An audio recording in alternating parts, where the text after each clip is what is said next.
Lihat ini salah satu dari Ibu siapa Bu? Saya Ifat Fatmawati, Ibu Fatmawati ya. Yang akan memandu di Museum Negeri Provinsi Banten. Ya. Di sini ada beberapa benda koleksi, sekitar 203 benda koleksi. Sebenarnya Museum Negeri Banten ini gedungnya di tengah yang ada di Gedung Negara itu pernah diresmikan sebagai museum pada tanggal 29 Oktober tahun 2015 oleh Bapak Rano Karno. Kemudian karena gedung tersebut difungsikan sebagai gedung negara, benda koleksinya dipindah ke gedung yang di sebelah sayap kanan. Tepatnya kita sekarang berada di ruang tata pamer benda koleksi sekitar 203 ya, sudah tadi saya jelaskan. Nah, di benda koleksi yang ada di Museum Negeri Banten yang paling tua sebenarnya bukan ini, yaitu pada zaman prasejarah. Namanya Punden Berundak Lebak Sibedug. Cuma yang terlihat di kamera ada kira-kira mana Bu? ya. Kira-kira mana Bu? Yang Punden Berundak Lebak Sibedug ada di ujung sana. Ayo mangga, ayo sok. Biar tahu, ayo sok mangga Bu. Ibu yang menjelaskan. Mana? Sok mangga.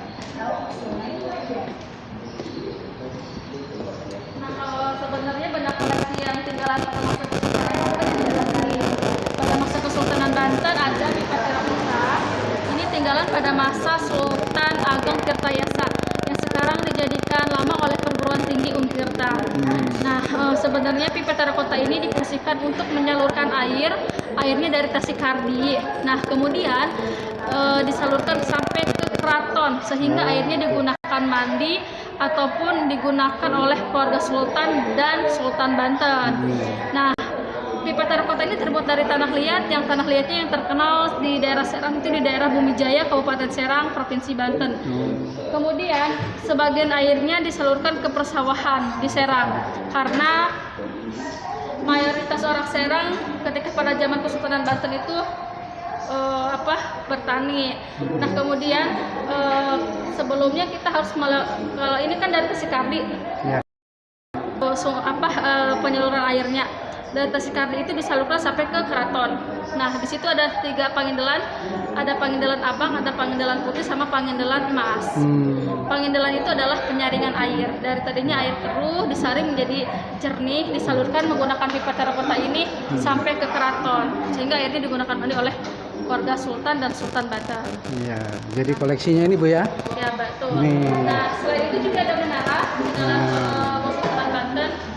Ada menara ini fotonya, kalau menaranya ada di sana, ada di Banten Lama.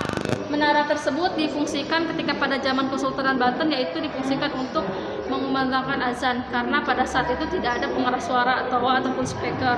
Jadi ketika kalau mau azan duhur ataupun asar dan azan lainnya harus naik ke atas menara tersebut. Nah, setelah azan baru turun. Nah, masjid ini tinggalan pada masa Kesultanan Banten serta menaranya juga. Kalau masjidnya yang sebelah sana fotonya ada. Sebelah sini Bu.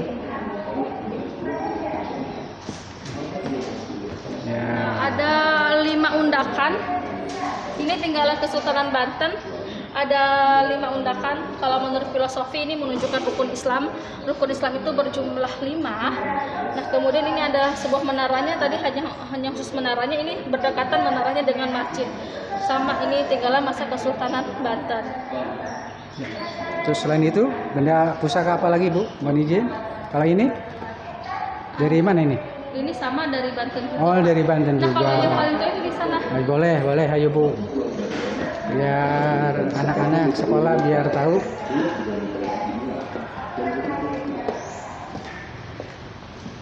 Kalau yang paling tertua benda koleksinya ini namanya Punden Berundak Lebak Sibedug. Punden Berundak Lebak Sibedug ini tinggalan pada zaman prasejarah, di mana zaman prasejarah itu adalah zaman sebelum mengenal tulisan.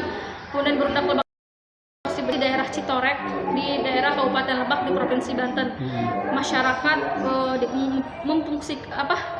Punden Berundak Lebak Sibedug ini difungsikan untuk menyembah hal nenek moyang atau menyimpan sesajen. Nah, ini tinggalan prasejarah. Di sebelah sini ada namanya batu muncul. Ini tinggalan zaman sejarah. Kalau batu Provinsi Munjul ini tinggalan pada zaman sejarah, ada 2 baris berhuruf Pallawa dan berbahasa Sanskerta. Ini menunjukkan artinya puji-pujian terhadap kerajaan Purnawarman, adanya di daerah Munjul yang aslinya ini hanya replikanya saja. Nah, kenapa dikatakan sebagai batu Provinsi Munjul? Karena ini ada di daerah Munjul di Kabupaten Pandeglang di Provinsi Banten.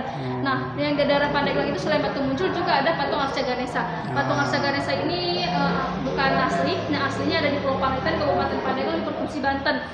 Ini sama terbuatnya dari fiber, baik batu Munjul ataupun patung Arca Ganesha terbuatnya dari fiber, bukan asli. Yang aslinya masih ada di tempatnya. Berarti udah puluhan tahun mungkin, apa ratusan tahun kayaknya Bu ya?